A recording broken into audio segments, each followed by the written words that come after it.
क्या आपको ऐसा लगता है कि खरगोश जो है वो कछुए के पास गया होगा और उसने कछुए से कहा होगा कि अब दौड़ लगाते हैं? सोचो आप, मतलब कछुआ और खरगोश दौड़ कर सकते हैं, रेस कर सकते हैं, लेकिन फिर भी हमें ये कहानी सुनाई जाती है कि कछुआ और खरगोश ने दौड़ लगाई। तो या तो जिसने ये कहानी बनाई वो, मैं उस शब्द का प्रयोग नहीं करना चाह रहा हूं, और या फिर जो उस कहानी को सुन रहे हैं वो है। आप मेरी बात समझिए मैं क्या बोलना चाह रहा हूं। No no no no no, जिस व्यक्ति ने भी वो कहानी बनाई है वो व्यक्ति इस धरती पर 70, 80, 90, 100 साल जिया होगा, और तब उसने अपने अनुभव के आधार पर हम लोगों को ये बताने के लिए कि आप कितने भी ताकतवर क्यों न हो, आप कितने ही होशियार क्यों न हो, आप कितने ही बुद्धिमान क्यों न हो, आप विजयी नहीं हो सकते जब तक कि आप किसी काम को लगातार नहीं करेंगे। लगातार लगातार, कंसिस्टेंटली।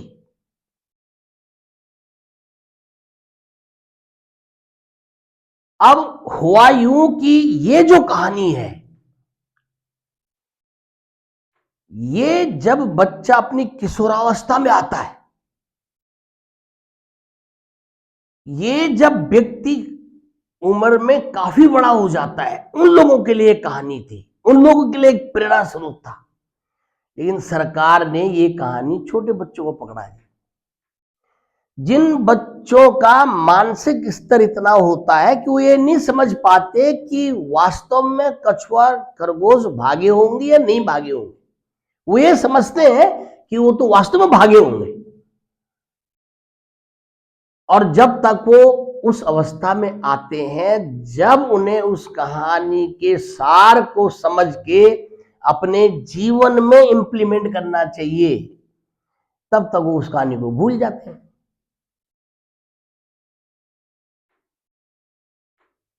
तो मेरे विद्यार्थियों, all the competitors, you must understand the essence of the story of tortoise and rabbit. क्या करता है खरगोश? उसमें ताकत होती है, वो तेज दौड़ता है और देखता है कि कछुआ तो बहुत कमजोर है, धीरे धीरे आ रहा है, और बीच में आराम करने लगता है। उसे नींद आ जाती है और कछुआ जो है वो धीरे धीरे धीरे धीरे अपनी चाल में चल करके विनिंग स्पॉट पर खरगोश से पहले पहुंच जाता है। यही कहानी हमारे जीवन की है। आप अपने जीवन में अगर सफल होना चाह रहे हैं, अपने गोल तक पहुंचना चाह रहे हैं, तो आपको कछुआ बनना पड़ेगा। आप कितने भी कमजोर क्यों ना हो पढ़ाई में। मैंने ऐसे ऐसे विद्यार्थियों को पढ़ाया है जो बहुत कमजोर थे, लेकिन वो सतत पढ़ते रहे, सतत पढ़ते रहे। उन्होंने न बाएं देखा ना दाएं देखा, ना उसकी बात सुनी ना उसकी बात सुनी। उन्होंने कहा नहीं, मुझे पढ़ना है, मुझे मेहनत करनी है, भले ही मुझे कम आता हो लेकिन मैं मेहनत करता रहूंगा कॉन्स्टेंटली। कोई दिन ऐसा नहीं जिस दिन उन्होंने पढ़ा नहीं। लेकिन आप लोग क्या करते हैं, जोश चढ़ा तो पूरे हफ्ते भर पढ़ लिया, ना खाना खा रहे ना कुछ कर रहे, और उसके बाद फिर जोश ठंडा और 15-20 दिन की छुट्टी। कभी वहीं जा रहे हैं, कभी वहां जा रहे हैं, कभी ये कर रहे हैं, कभी वो कर रहे हैं। No no no no no. If you are a student, If you want to achieve your goal, if you want to become something in your life, mind it constantly. कछुए की तरह आपको जीतना होगा, इस बात को ध्यान रखें। क्योंकि मैं शिक्षक हूं, आपको पता है, मुझे पढ़ाना भी है, लेकिन याद रखिए, जब तक आपको कोई मोटिवेशन नहीं मिलता है, कोई लक्ष्य नहीं मिलता है, तब तक आप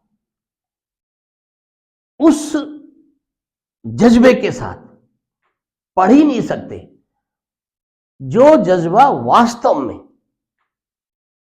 एक कंपटीटर को अपने गोल को अचीव करने के लिए चाहिए। अब जैसे आपको मालूम है कि मैं आपको इंग्लिश ग्रामर पढ़ाता हूं, मैं आपको जीएस पढ़ाता हूं, जो जनरल नॉलेज में आपको पढ़ाता हूं या जो आपको इंग्लिश ग्रामर पढ़ाता हूं, वो कॉम्पिटिटिव पॉइंट ऑफ व्यू से बहुत ही इंपॉर्टेंट है। और नोट्स के रूप में आपको एक एक लाइन याद होनी चाहिए, और उसके बाद जो वर्ड पावर जो मैं आपको देता हूं, वोकैबुलरी जो मैं आपको देता हूं, वो भी आपको याद करनी है। तो आज मैं आपको जीएस पढ़ाऊंगा, जनरल नॉलेज पढ़ाऊंगा, और बहुत ही पिछले 30 सालों का अनुभव उसमें मैंने डाल रखा है। क्या एग्जाम आता है, आप एसएससी की तैयारी कर रहे हैं, आप बैंक्स की तैयारी कर रहे हैं, आप एनडीए की तैयारी कर रहे हैं, आप सीडीएस की तैयारी कर रहे हैं, आप रेलवे की तैयारी कर रहे हैं, और एनी अदर एग्जाम्स जिसमें कि जनरल नॉलेज आती है, चाहे वो पीसीएस हो, चाहे सिविल सर्विसेज हो, तो ये नोट्स आपके लिए बहुत ही महत्वपूर्ण है। तो इसलिए आज हम शुरू करेंगे भारतीय संविधान से, कॉन्स्टिट्यूशन से, इंडियन पॉलिटी से भी एग्जाम में क्वेश्चन बहुत आते हैं, करेक्ट। तो आज हमारा पहला दिन है, फ्रेमिंग सेकंड डे है। सेकंड डे, फर्स्ट डे मैंने आपको इंग्लिश पढ़ाई थी, और आज सेकंड डे है। आप जीके का पहला दिन मान के चलिए, मैं इसको आगे चल के जीके अलग कर दूंगा, इंग्लिश ग्रामर अलग कर दूंगा, और वर्ड पावर अलग कर दूंगा। फिलहाल आज मैं कंबाइन आपको पढ़ा रहा हूं, फ्रेमिंग ऑफ द कॉन्स्टिट्यूशन। देखो, जब हमारा देश आजाद हो रहा था तो हमें संविधान की आवश्यकता थी, हमें संविधान बनाना था। तो संविधान बनाने के लिए एक ऐसी कमेटी, एक ऐसी असेंबली, एक ऐसी सभा की आवश्यकता थी जो उसको बना सकती थी। तो संविधान को बनाने के लिए क्या हुआ, the present constitution was framed by the Constituent Assembly of India, set up under Cabinet Mission Plan of May 16, 1946। 1946 में जो कैबिनेट मिशन प्लान था, उसके द्वारा भारतीय संवैधानिक सभा की स्थापना की गई। देखिए, मैंने आपको हिंदी में भी ट्रांसलेशन किया हुआ है, कोई अगर अंग्रेजी में ना समझ पा रहा हो तो देखो, आप हिंदी में उसको तुरंत समझ सकते हैं। देखिए, वर्तमान संविधान का निर्माण भारत की संविधान सभा द्वारा किया गया था, जिसे 16 मई 1946 को कैबिनेट मिशन योजना के तहत स्थापित किया गया था। हर बार जरूरी नहीं कि मैं हिंदी में ट्रांसलेशन करके बताऊं आपको, ये लिखा हुआ है, आप आराम से उसको पढ़ सकते हैं और समझ भी सकते हैं। लेकिन क्वेश्चन एग्जामिनेशन में आता है कि constituent assembly was set up under which of the following mission. तो answer will be cabinet mission plan. That alternative will be your correct answer. Now originally there were 389 members in the constituent assembly।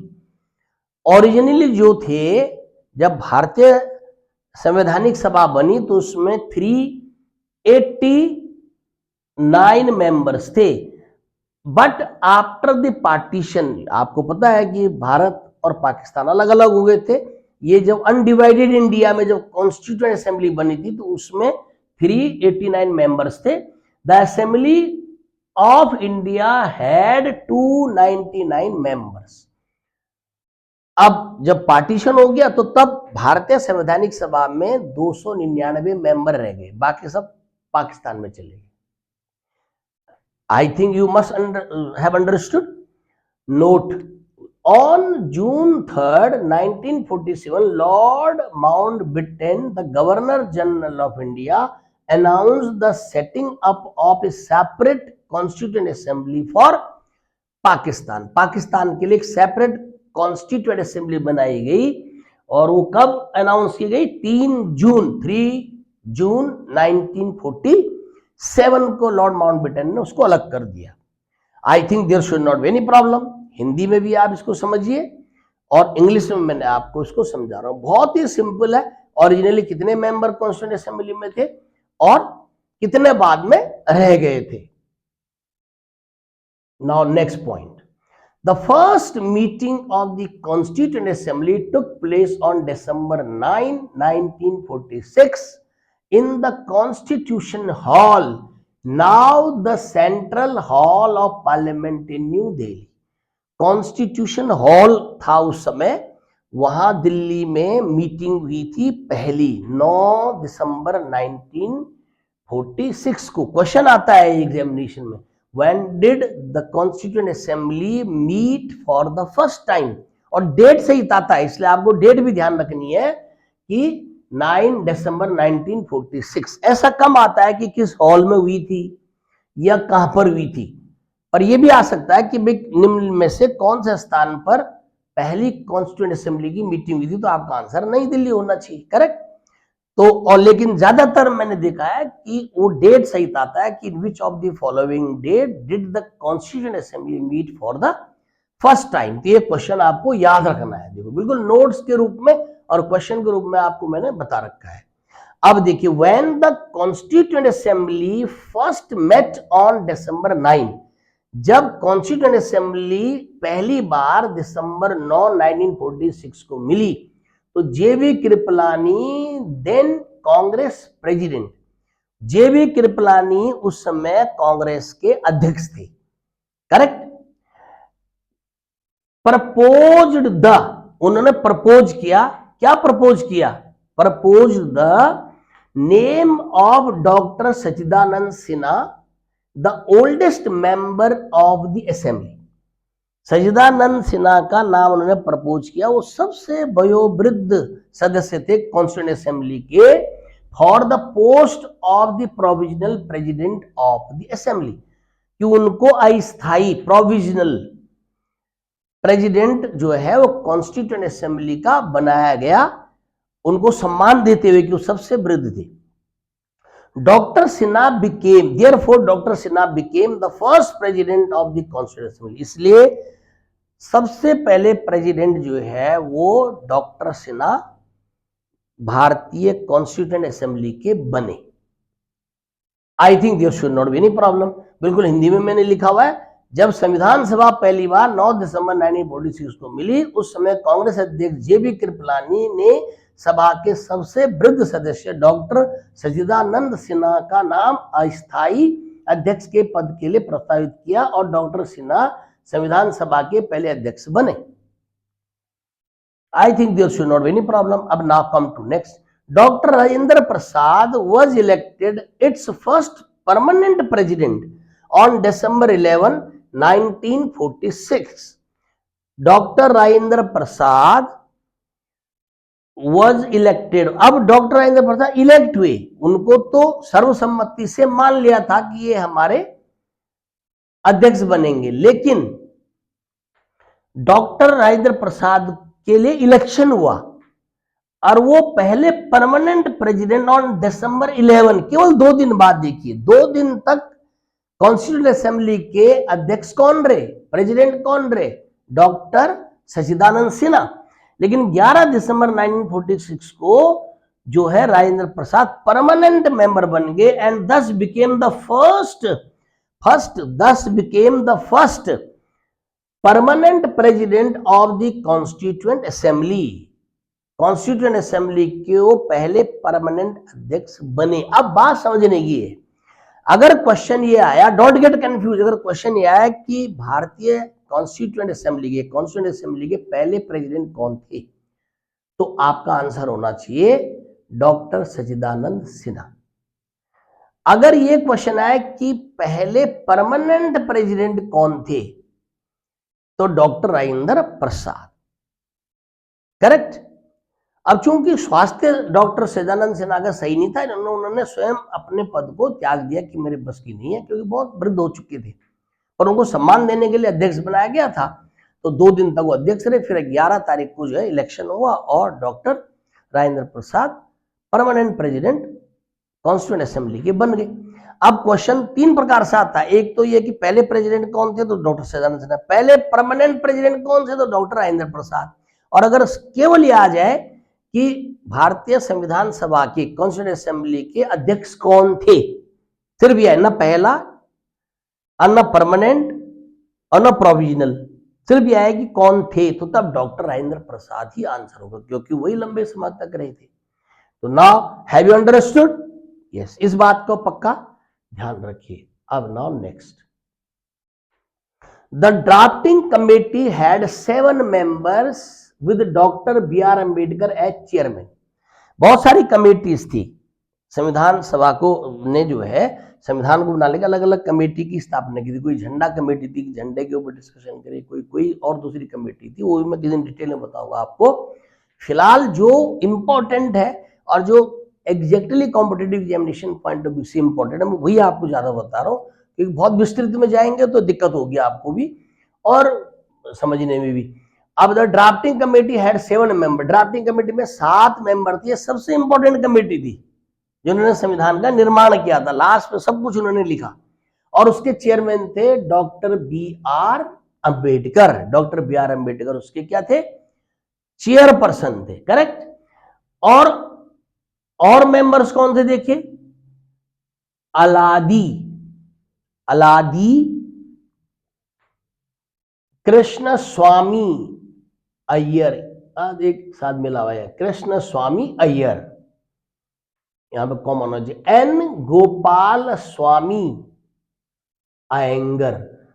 ये थोड़ा सा typing में इसमें mistake हुई है, but N Gopalaswami Ayyangar और Alladi Krishnaswami Ayyar, K M Munshi, Mohammad Saadulla, B L Mitter और D P Khaitan. These were the 7 members in the Constituent Assembly. थोड़ा बहुत याद रखिए, कई बार क्वेश्चन ऐसा आ सकता है कि which among the following was not the member of the drafting committee, या which of the following was the member of the drafting committee। आपको इस बात का ध्यान रखना है कि थोड़ा बहुत आपको दिमाग, अब हुआ क्या, N Madhav Rao replaced B L Mitter who resign due to ill health की वजह से बी एल मित्तर ने रिजाइन कर दिया था और उनकी जगह एन माधव राव को बनाया गया था member. And T Krishnamachari replace DP Khaitan की जगह टी कृष्णमाचार्य को मेंबर बनाया गया था, who died in 1948। DP Khaitan 1948 में उनकी डेथ हो गई थी, तो इसलिए उनकी जगह के कृष्णमाचार्य को बनाया गया। ये मैंने बिल्कुल हिंदी में भी लिखा हुआ है, आप देख लीजिएगा। प्रारूप समिति ड्राफ्टिंग कमेटी में 7 सदस्य थे, जिसके अध्यक्ष डॉक्टर भीमराव अंबेडकर थे। सदस्य डॉक्टर भीमराव अंबेडकर, अध्यक्ष N Gopalaswami Ayyangar, Alladi Krishnaswamy Ayyar, K M Munshi, Mohammad Saadulla, B L Mitter, D P Khaitan. N Madhav Rao ने बी एल मिटर का स्थान लिया, जिन्होंने अस्वस्थता के कारण इस्तीफा दे दिया था, और टी कृष्णमाचार्य ने डीपी खेतान का स्थान लिया, जिनका 1948 में निधन हो गया था।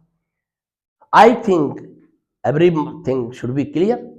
Doctor B R Ambedkar is known as father of the Indian constitution. ये आपको अच्छी तरह से पता है, कई बार फ्रीक्वेंटली एग्जामिनेशन में आता है कि who was the father of the Indian constitution.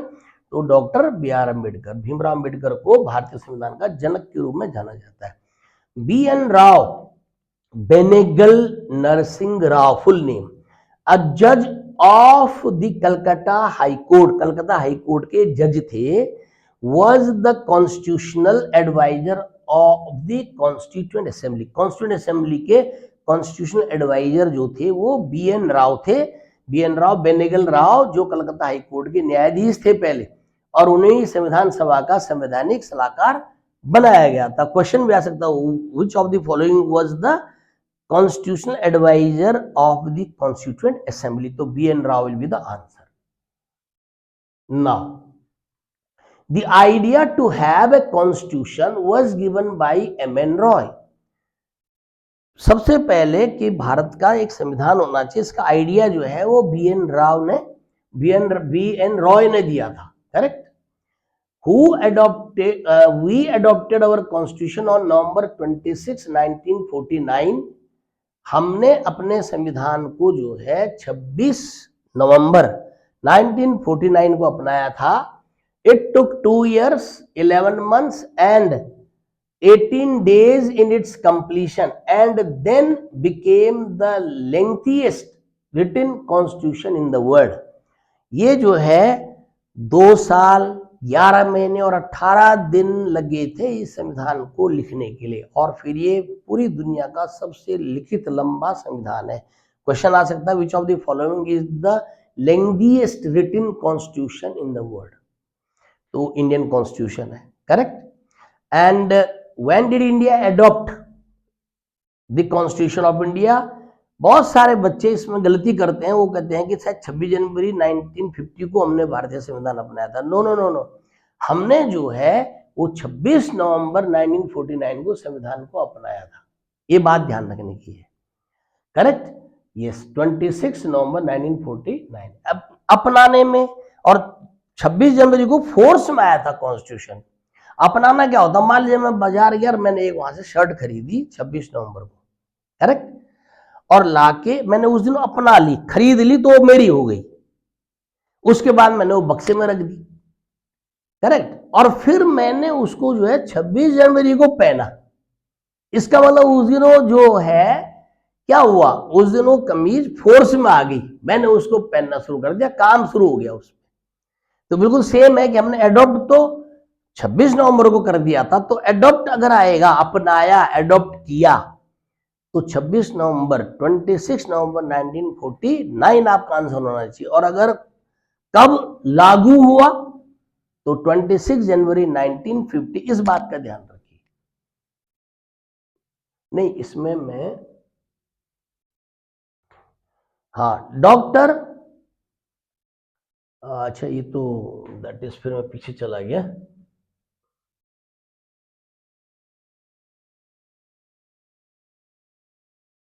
ये देखिए, doctor Rajendra Prasad signed the document of the constitution and the members of the constituent assembly appended their signatures to it on January 24, 1950, the last day of the assembly। Last day of the assembly जो था वो 24 जनवरी 1950 था, और उस दिन doctor Rajendra प्रसाद ने constitution पे signature किया, और उसके बाद बाकी और मेंबर ने सिग्नेचर कर दिए। In all 284 members actually signed the constitution. कुल मिलाकर के 284 मेंबर्स ने कॉन्स्टिट्यूशन को साइन किया। ये सब आपकी इंफॉर्मेशन धीरे धीरे याद रखनी है। 24 जनवरी को, उस दिन हमारी संविधान सभा का आखिरी दिन था, और उस दिन संविधान पर सिग्नेचर किए गए, करेक्ट, और 284 लोगों ने उस पर सिग्नेचर किए, मेंबर्स ने सिग्नेचर किए। I think there must not any problem. Now, originally our constitution had 395 articles and 8 schedules। जब भारतीय संविधान बना था तो 395 अनुच्छेद थे, आर्टिकल थे संविधान में, और 8 शेड्यूल थे। अब तो चूंकि अमेंडमेंट बहुत हो चुके हैं, तो आर्टिकल भी बढ़ गए, और जो शेड्यूल है वो भी मैं आपको पढ़ाऊंगा। शेड्यूल तो 12 हो गए हैं, पहले 8 थे originally, correct. With the independence of India on August 15, 1947 को भारत को जब आजादी मिली, the Constituent Assembly became a sovereign body। उससे पहले जब संविधान सभा बनी थी तो वो ब्रिटिश राज के अंतर्गत थी। सॉवरिन का मतलब जब किसी दूसरे देश का कोई दखलंदाजी ना हो। तो उससे पहले उसमें ब्रिटिश सरकार चूंकि भारत में थी, संविधान सभा हमारी पहले बन चुकी थी आजादी से पहले, तो तब तक वो सॉवरिन नहीं थी। क्वेश्चन आता है on which of the following date constituent assembly became sovereign, correct? तो वो आपका 15 अगस्त 1947 को हम कॉन्स्टिट्यूएंट बॉडी सॉवरिन बन गई। The Constituent Assembly elected Dr. Rajendra Prasad as the first president of India and adopted the constitution on November 26, 1949, and it came into force on January 26, 1950 and India became republic। देखिए ये जो भारतीय संविधान कब अपनाया गया वो तो मैं आपको ऑलरेडी बता चुका हूं, लेकिन उस समय चूंकि कॉन्स्टिट्यूएंट असेंबली के जो अध्यक्ष थे वो डॉक्टर राजेंद्र प्रसाद थे, इसलिए उनको ही भारत का पहला प्रेसिडेंट चुन लिया गया। वही भारत के पहले प्रेसिडेंट बन गए। और उस दिन भारत, क्वेश्चन आता है, ये देखिए संविधान जो है वो फोर्स में आ गया 26 जनवरी 1950 को और इंडिया बिकेम रिपब्लिक। क्वेश्चन ही भी आता है when did India become republic, गणतंत्र कब बनाई? तो 26 जनवरी 1950 with its first president doctor Rajendra Prasad. संविधान सभा ने डॉक्टर राजेंद्र प्रसाद को भारत का पहला राष्ट्रपति चुना और 26 नवंबर 1949 को संविधान को अपनाया। यह 26 जनवरी 1950 को लागू हुआ और भारत गणतंत्र राज्य बन गया। The constituent assembly adopted the national flag on July 22। तब तक तो कॉन्स्टिट्यूएंट असेंबली थी ना सब कुछ, तो उन्होंने जो है नेशनल फ्लैग को 22 जुलाई 1947 को अडॉप्ट किया। ये भी ध्यान रखना है कि कई बार क्वेश्चन आता है कि on which date the constituent assembly adopted national flag. तो ये देखिए, and adopted the national anthem and national song on January 24, 1950। जनवरी 24 को आखिरी सभा थी संविधान सभा, संवैधानिक सभा जो थी वो संविधान सभा जो है वो आखिरी दिन थी और उसी दिन जो है वो नेशनल एंथम यानी कि जनगण मन और नेशनल सॉन्ग यानी कि वंदे मातरम को भारत का राष्ट्रीय गान और राष्ट्रीय गीत घोषित किया गया, अपनाया गया। I think there should not be any problem. ये सब इंपॉर्टेंट है, डेट भी आपको याद रखनी है। On August 14, 1947, on August 14, 1940 On August 14, 1947, at the stroke of midnight, the Constituent Assembly in the Constitution Hall took over as the Legislative Assembly of an independent India. The Assembly continued as Provisional Parliament of India from January 26, 1950 till the new Parliament was installed on April 17, 1952 after the first general elections। ये देखिए भाई, अब आप बोलोगे कि जब भारत आजाद भी हो गया उसके बाद जो है वो रिपब्लिक भी बन गया, तो फिर भारत की पार्लियामेंट में कौन बैठता था? तो जो कॉन्स्टिट्यूएंट असेंबली थी उसी को ही देखिए आप। ऑन अगस्त 14, 1947, 15 अगस्त एक दिन पहले, at the stroke of midnight, the Constituent Assembly in the Constitution Hall took over as the Legislative Assembly of the Independent India। यही जो है भारत की पार्लियामेंट बन गई, लेजिस्लेटिव असेंबली बन गई, जो है कॉन्स्टिट्यूएंट असेंबली ने ही भारत को चलाया, correct. And the assembly continued as the provisional parliament of India from January 26 till, क्योंकि जनवरी 6, 1950 को तो हम वो गए थे ना, बिल्कुल रिपब्लिक बन गए थे, तो उसी दिन उसी कॉन्स्टिट्यूएंट असेंबली को कंटिन्यू किया गया, करेक्ट। और वो तब तक पार्लियामेंट बनी रही, न्यू पार्लियामेंट आने से पहले। न्यू पार्लियामेंट कब आई? 17 अप्रैल 1952 को न्यू पार्लियामेंट आई, करेक्ट, 52 को। तो तब तक जो है वो भारतीय पार्लियामेंट कॉन्स्टिट्यूएंट असेंबली ने ही उसकी भूमिका अदा की थी, ये बात ध्यान रखने की है। और 14 अगस्त 1947 को आधी रात के समय संविधान सभा ने संविधान हॉल में स्वतंत्र भारत की विधायिका लेजिस्लेटिव असेंबली के रूप में कार्यभार संभाला। यह सभा 26 जनवरी 1950 से लेकर 17 अप्रैल 2052 तक, जब पहले आम चुनाव के बाद नई संसद गठित हुई, भारत की अस्थायी सदन ये प्रोविजनल पार्लियामेंट के रूप में कार्य करती रही। तो ये हमारा आपका आज framing of the Indian constitution है। बहुत डीप में जाओगे, मैं आगे चल के पढ़ाऊंगा आपको जो सेकेंड राउंड होगा, और आप में से कोई लोग सिविल की तैयारी कर रहे होंगे, ये भी उसके लिए बहुत इंपॉर्टेंट है। कई बार which of the following is consider the following sentences, और वो एक दो इंफॉर्मेशन आपको लिख के देते हैं और फिर आपको बताना होता है कि कौन सा इसमें से सही है और कौन सा गलत है। तो ये ऐसा नहीं है, एक एक चीज आपको, एक एक सेंटेंस आपको याद रखना है। 10-10 टाइम, 20-20 टाइम इसको रिवाइज करिए ताकि बिल्कुल आपके दिमाग में छप जाए। I think there should not be any problem. तो आज का हमारा जीके का विराम यहाँ पर लगता है, और मैं चूंकि अब आगे चल के वर्ड पावर का अलग डे करूंगा, जीके अलग करूंगा और इंग्लिश अलग करूंगा, ग्रामर, लेकिन फिलहाल मैं अभी आपको जनरल नॉलेज भी और वर्ड पावर, क्योंकि वर्ड पावर मैं सोच रहा हूँ कि डेली कराऊं, क्योंकि बहुत ज्यादा है वर्ड इंग्लिश में है तो आपको याद करने हैं। तो मैं आज इसके साथ ही आपको इंग्लिश ग्रामर भी तो नहीं पढ़ाऊंगा, लेकिन वर्ड पावर बताता हूँ। देखिए, सबसे पहले मैंने बोला था ना वन वर्ड सब्स्टिट्यूशंस।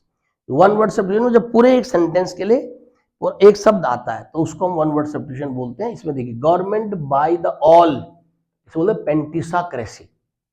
यहाँ कंफ्यूजन हो जाता है, गवर्नमेंट बाय द ऑल, अगर आपको पहले से नहीं आता तो आप डेमोक्रेसी लिख के आओगे एग्जामिनेशन, वो टिक करके आओगे, but it's not so.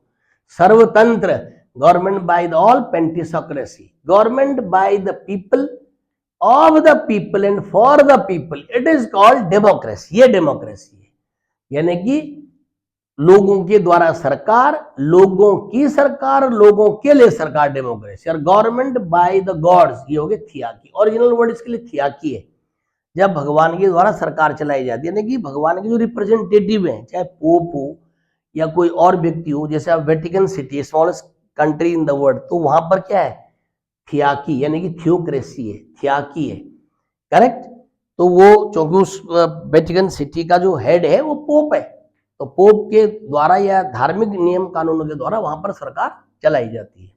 Rule by mob, mobocracy. Mob होता है उग्र, उग्र भीड़, जो उग्र लोग होते हैं, जो कम मतलब जज्बाती होते हैं, तो उनके द्वारा जब सरकार चलाई जाती है तो मोबोक्रेसी, भीड़ तंत्र। और rule by worst, least qualified और मोस्ट अनप्रिंसिपल्ड पीपल। जब मोस्ट अनप्रिंसिपल्ड पीपल, लीस्ट क्वालिफाइड और वर्स्ट लोगों के द्वारा सरकार चलाई जाती है तो उसको बोलते हैं काकिस्टोक्रेसी। काकिस्टोक्रेसी, ये बात ध्यान रखने की। ये 5 वर्ड आपको वन वर्ड सब्स्टिट्यूशन याद रखने हैं। अब आइए आप इडियम्स एंड फ्रेजेस, बहुत इंपॉर्टेंट है, मैंने आपको बताया idioms and phrases. All and sundry mean without making any distinction, कोई बिना किसी भेदभाव के, उसको बोलते हैं all and sundry. The MLA invited all and sundry to the marriage of his daughter, अपनी डॉटर की मैरिज में उन्होंने जो है वो सबको बुलाया बिना किसी भेदभाव के। An iron hand means by force, अपना भी लग रहा है कि आयरन है, by force. All the governments try to put down the opposition with an iron hand, सारी सरकारें अपोजिशन को आयरन हैंड से, फोर्स से नीचे गिराने की कोशिश करती हैं। At 6 and 7 persons who are having different opinions, लोग जो अलग अलग ओपिनियन रखते हैं उनको बोलते हैं 6 and 7। In our country opposition seems to be at 6 and 7, ये 7 नहीं, ये इट्स रॉन्ग, 7। एग्जामिनेशन में वो 7s लगा देंगे, यहाँ पे ध्यान रखना, ईडीएम 6 and 7 है। On the policy of independent, correct, yes, policy of development, not independent, development. Black back and call, it mean at the service, सेवा में, जब कोई किसी सेवा में तत्पर रहता है तो उसको बैक एंड कॉल बोलते हैं। Don't worry, I am at your back and call. A student should be at back and call of the teacher. Now bag and baggage with all goods, बोरिया बिस्तर सहित, ऐसे बोलते हैं इसको। He has left the city bag and baggage, बोरिया बिस्तर सहित, यानी कि वो हमेशा के लिए यहां से चला गया। ध्यान रखिए एग्जाम में यहां पर विद लगा देते हैं, ऐसा लगेगा बिल्कुल सही है,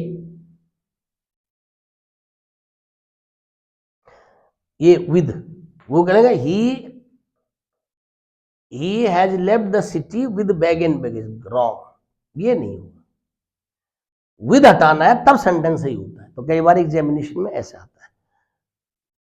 नाउ आज हम ये सिनोनिम 5 कर रहे हैं, आज केवल 10 की जगह। देखो एडमायर, एडमायर एक वर्ब है, इसका मतलब praise, adore, esteem, respect, respect, worship, idolize, applaud and revere, यानी कि किसी को प्रशंसा करना, किसी की पूजा करना, किसी की रेस्पेक्ट करना, तो that is called admire. I admire my teachers, I admire my parents, I adore my parents, correct, उनसे प्यार करना, मोहब्बत करना, उनको उनकी प्रशंसा करना। नाउ एडवर्सिटी ये नाउन है, इसका मतलब है मिजरी, मिसफॉर्चून, प्रीडिकमेंट, कैलेमिटी, कैटेस्ट्रॉफ, ये सब याद करने आपको, धीरे धीरे में से कुछ वर्ड्स आपको ऑलरेडी आते भी होंगे, थोड़े से आपको याद करने हैं। तो नाउ इट इज, इसका मतलब होता है एडवर्सिटी, मिजरी मतलब दयनता, मिसफॉर्चून, जब कोई दुर्घटना घट जाए तो समय बोलते हैं एडवर्सिटी ना। एफिलिक्शन ये नाउन है, इसका मतलब होता है distress, sorrow, sadness, curse, grief, दुख। They are living in affliction, वो बहुत दुख में, गरीबी में जी रहे। Alien, alien is noun, it mean foreign, stranger, unknown, estranged, is exotic and outlandish. देखिए ये कितने कितने अच्छे वर्ड्स हैं, अगर आपको याद होगा तो कितनी सुपर्ब आपकी इंग्लिश हो जाएगी, यू कांट इमेजिन। तो कोई भी, यानी कि जो विदेशी हो, जो देसी ना हो, एक्सोटिक हो, एक्सोटिक प्लांट आपने सुना होगा, एस्ट्रेंज जो छोड़ दिया हो, जो हमारे से संबंध न रखता हो। अलाइव, अलाइव का मतलब होता है lively, vivacious, lifelike, animate, brisk and vibrant, ये होता है। देखो लाइवली जिसको बोलते हैं, alive, alive personality, lively, correct, is alive. तो लाइवली हो, विसिवियस हो, उत्साही हो, तो that is called alive. I think there should not be any problem. तो आज हमारा ये जीएस और वर्ड पावर का चैप्टर खत्म होता है। आप इसको पढ़ना है, क्योंकि इस पर आगे चल के टेस्ट पेपर बनेंगे, और खूब अच्छी तरीके से इसको याद करिए, और आपके भविष्य की शुभ कामना करते हुए आज का हम ये लेसन, ये अध्याय यहाँ पर समाप्त करते हैं। God bless you.